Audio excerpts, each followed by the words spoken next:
Looks like there's a brand new update on the possibility the Birds rest their starters on Sunday versus New York. It looks like the Commanders aren't interested in beating the Cowboys, which will impact the decision. Also, Haason Reddick, he's tired of being forced to drop into coverage. Listen to this soundbite. And Brandon Staley's name was thrown around as a possible playoff consultant for the Eagles defense. I'm Thomas Mott. This is the Thomas Mott Show.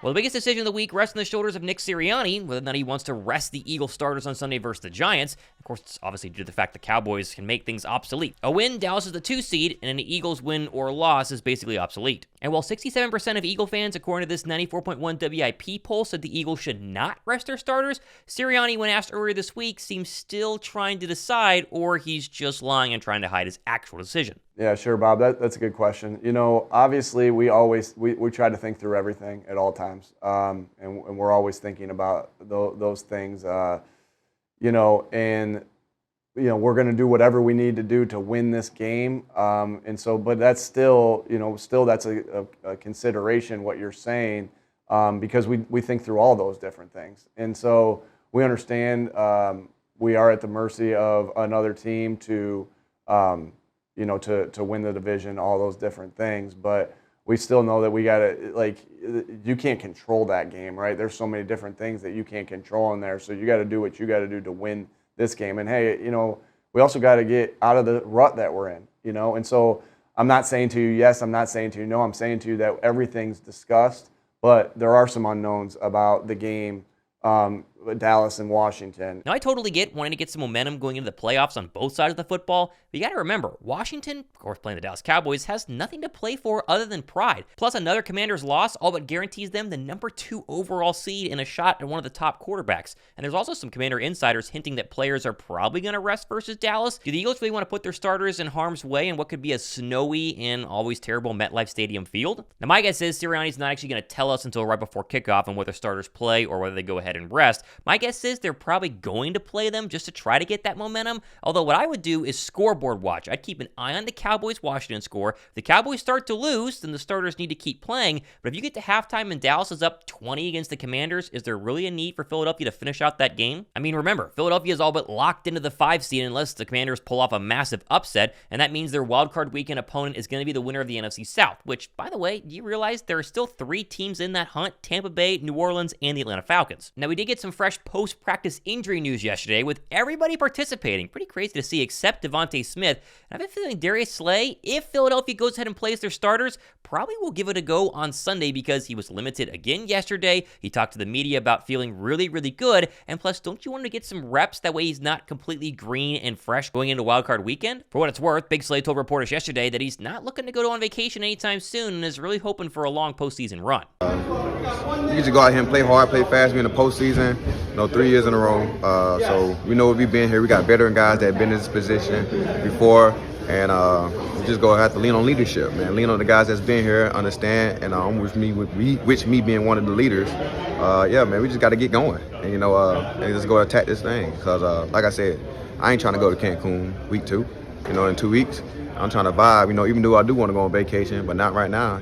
So I'd rather go vacation after holding up a trophy or something. Now, of course, just because Big Slay doesn't want to go to an early vacation doesn't mean the Eagle defense is suddenly going to turn things around and look much better than they had the past couple of weeks. But Slay coming back, and most likely Zach Cunningham as well, those are arguably the 2 best defensive players Philadelphia has had all season long, and they might actually be able to make a pretty decent impact. Now, of course, just because Slay and Cunningham are back doesn't mean the coaching is going to be better, and I'm really concerned about what Haason Reddick had to say yesterday when he was asked about, hey, why are they dropping you in coverage so darn much the past few weeks? Listen to this. Man, right now we just trying to get things done and win a game. I'm just doing what's asked of me at the end of the day, and trying to help the team win and with whatever way we can win. So if that's what it calls for, help me. I'm willing to do it. I'm gonna go out there, do what's required of me, do what I'm asked to do at the end of the day, and hopefully that plan works, and that's what was needed. That'll be what's needed to get done in order for us to win. Yeah, that's the very PC answer, but you can tell the story behind the scenes is he's wondering the exact same thing. Why is your best pass rusher actually being called to not rush the passer 7, 8, 9, 10 plays a game? Now, Sirianni said earlier this week that they are trying to catch defenses off guard when they do this.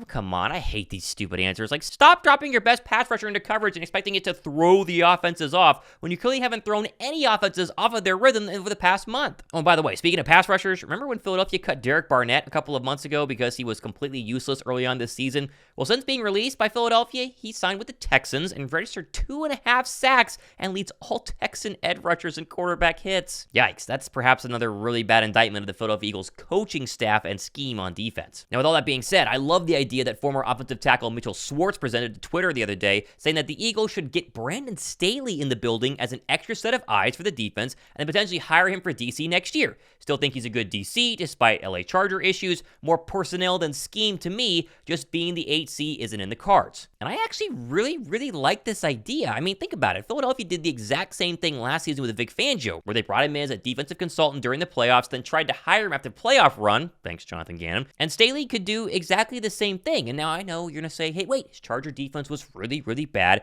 But overall, he is one of the brighter defensive minds in the NFL. That's why he was chosen to be the head coach of the Los Angeles Chargers. He just kind of lost the overall Charger locker room and couldn't win enough close football games. But with Philadelphia's defense, again, getting wrecked just last week against the Arizona Cardinals, would bringing Staley in as another kind of, defensive genius to maybe put some sense into Matt Patricia and Sean Desai be the worst move you could make? Of course, we all tried to do this with Frank Reich a couple of weeks ago, saying bring him in as a consultant for the offense. At least outwardly, they haven't necessarily done that, so no guarantee Philadelphia is going to go ahead and do this. But do you guys hate the idea? Let me know what you think down below of Staley as a future DC or even just a playoff consultant right now. Now, I don't want to be all negative today. I mean, there's still a lot of positivity going on in the locker room, and it starts with Jordan Mailata, who said yesterday after their padded practice, he's seeing a lot of positive locker room vibes following not only A.J. Brown's press conference, but what he said was a physical, tough, and fun Wednesday walkthrough. The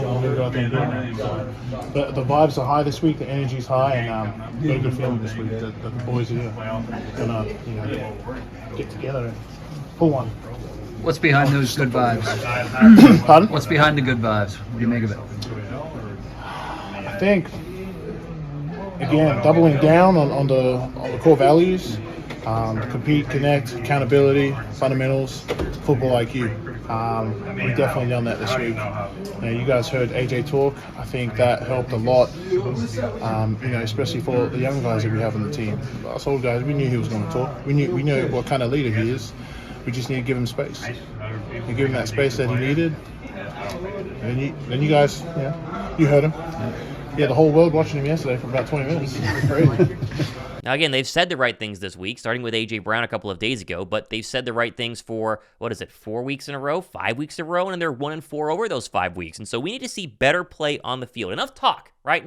No more talk. The starters play on Sunday, still a big if. Go out there, dominate the Giants, take care of business, and show us you are ready to not be one and done in the postseason. Because, as I mentioned, the NFC South winner, whoever it is, whether it's the Bucs or the Saints or the Falcons, that should be an easy win for Philadelphia. Like even regardless of losing 4 of the last 5, Philadelphia should 100% win that game. And then the real test would be in the divisional round. Don't mess this up. You can give the Eagle fans a lot of hope if you look much better on Sunday versus the Giants. Now, I got plenty more coverage happening the next couple of days and weeks, including broadcasting that final matchup on Sunday versus New York. Myself, Josh Davis, as we always do. That's, of course, a 4:25 kickoff. We'll go live about 4 p.m. Eastern time. Don't be late for that one. Sure, hit the sub button and the notification bell. That way you're notified whenever we go ahead and go live. I'm Thomas Mott, hanging out on a Friday. This has been the Thomas Mott Show.